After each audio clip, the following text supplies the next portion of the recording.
I'm convinced that time has now come for you to scale up your involvement in domestic development funding to boost the fund's revenue base. You should, for instance, Mr. Chairman and Minister, consider capital for investment in the development of Vision 2030 flag development funding to boost the fund's revenue base.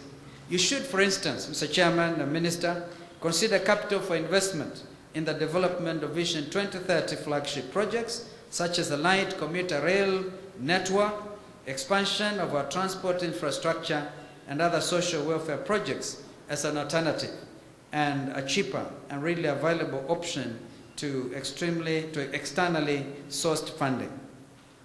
Kenya has become quite dynamic in animating public-private partnerships that both bring the two sectors closer and improve the speed, efficiency, and effectiveness of social welfare programs, among other initiatives of national import.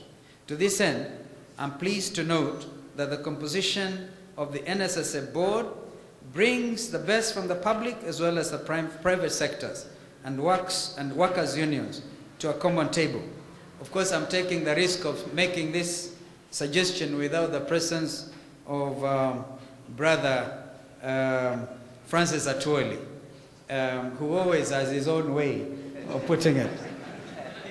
I believe that this is one unique advantage that NSSF has, and one that can, if properly deployed, transform our Social Security and Protection Fund into a thriving sector worth showcasing in this entire region and indeed within the entire African continent. As I conclude my remarks, ladies and gentlemen, may I urge the NSSF board to go the extra mile and ensure that retirement for Kenyans turns from sorrow to joy, and that retirement is a desirable eventuality that employees look forward to, actually to be able to relax a bit and then enjoy themselves, as our president will tell us.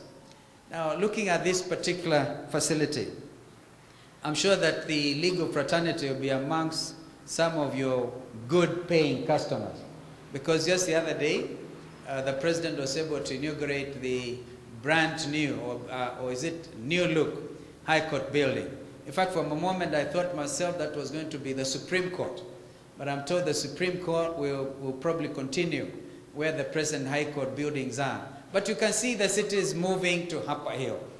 And therefore, this is clever on the part of NSSF. And we must congratulate you.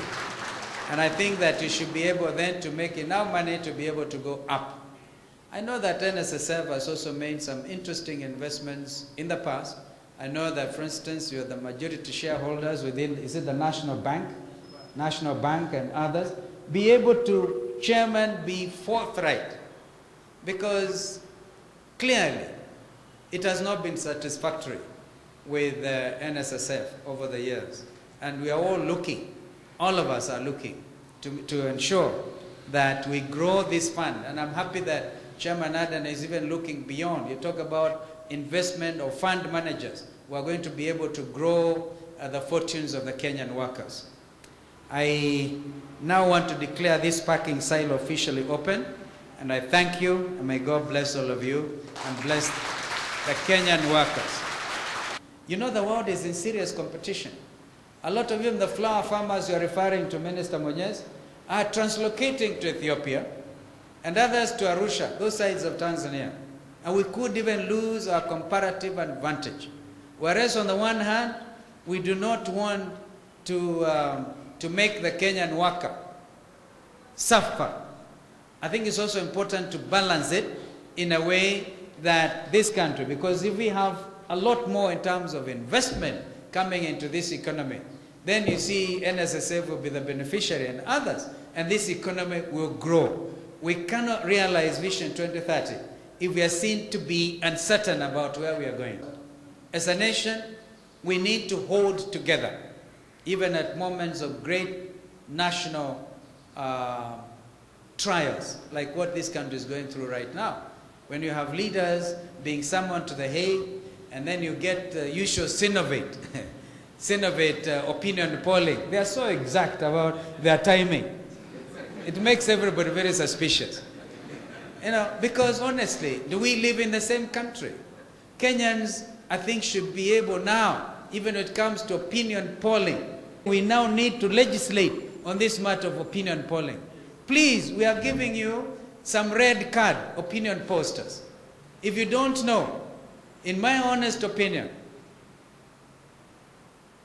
self-motivated opinion posters contributed significantly to the violence that we went through in 2007. I know it because I was a candidate. So let us all be responsible citizens. Let us not mislead. You can cheat some of the people some of the time, but you cannot cheat a whole country all the time. We are going to be exposed very badly. And this is very painful for me, because it's about time we upheld the truth. But somebody saying scientific something, and you go and talk to a few people in a corner, and you think that is what the country is saying. For goodness sake, we want to stand and say no at such times as this. What we now need is not to condemn people unheard. What you are saying is we want justice for every Kenyan. Every person who suffered, lost their loved ones because of the violence that befell this country soon after the last general election. We want justice for all. And I've kept on saying, there are people praying that the so-called Ocampo 6 can go and hang while the perpetrators left at home will get away scot-free. I want to assure Kenyans that you will get to them. We will establish this local thing. We will get to every perpetrator. Nobody should sit comfortable. If indeed you organize burning and killing of a fellow Kenyan, justice will catch up with you. Therefore, this goes out to the IDPs who are still suffering. We will get justice for them. And I'm sure this is going to happen within our lifetime. Lifetime may sound very long, but it's going to happen within the next 1-2 years maximum. You will get these people. I would like to see a situation where we appoint very many prosecutors. Not just one, not the DPP. We'll appoint special prosecutors to go out there.